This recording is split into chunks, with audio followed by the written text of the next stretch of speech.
Sometimes I think we forget that.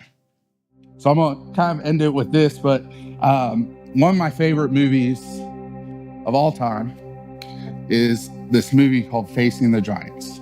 All right.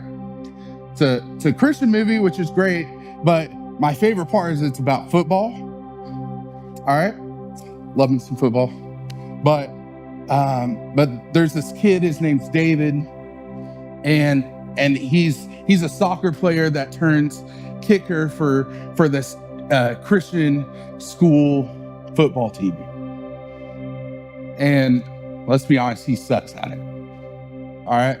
He's swinging wide left and wide right, kicking it everywhere but inside the field goal. And so this coach comes up.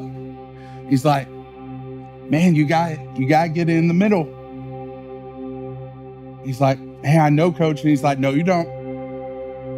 Then he says this. He says, what does scripture say about this? And the guy, he's like, I didn't know that the Bible talked about football, to be honest. But I don't know. He says, wide is the gate and broad is the way that leads to destruction. And I'm paraphrasing this. But then he says, narrow is the gate that leads to life. Then he says, it doesn't have to look pretty. It don't have to look smooth. It could look like a dying duck. But the ball has got to go through the pool.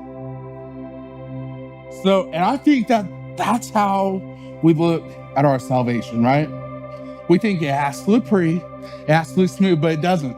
It could look like a dying duck, but the thing is that we have to have salvation through Jesus.